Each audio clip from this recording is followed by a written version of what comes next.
The Boston Globe published a parody front page on Sunday that offered a satirical view of a Donald Trump presidency. The fake page, with headlines like "Deportations to begin and markets sink as trade war looms," ran as the front page of the newspaper's ideas section, with an editorial denouncing Mr. Trump's candidacy on the next page.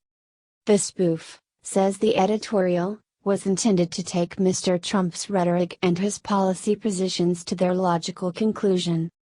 "It is an exercise in taking a man at his word," the editorial says. There was no immediate comment from Mr. Trump or his campaign. The editorial called the billionaire businessman a demagogue whose own political vision is profoundly un-American.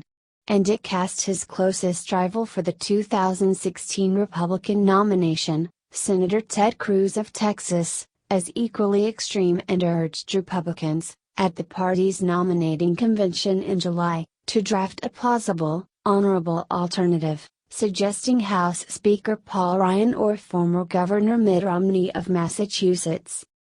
The mock Trump page was conceived and executed by the Globe's editorial writers, columnists and commentary editors, who make up the newspaper's editorial board, said Ellen Clegg, the newspaper's editorial page editor.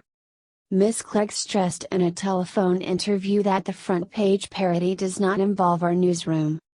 The mock front page envisions a host of political, financial and international scenarios ranging from disturbing to darkly humorous, all playing on Mr. Trump's comments about illegal immigration, Muslims, national security and the First Amendment. A top story on the page opens with a paragraph: "Worldwide stocks plunged again Friday, completing the worst month on record as trade wars with both China and Mexico seem imminent." Another story was about unrest in the ranks of the United States military as soldiers refused orders to kill family members of Islamic State militants. In a more tongue-in-cheek vein, a brief item reported that Mr. Trump is on the shortlist for the Nobel Peace Prize. His feat? Healing a 1,385-year-old schism between Sunni and Shiite Muslims, which has fueled bloody conflicts across the globe for centuries. Ms. Clegg said it was not the first time that the Globe, which tends to lean Democratic on its opinion pages, has editorialized against Mr. Trump, but it marked its most resolute opposition to his candidacy.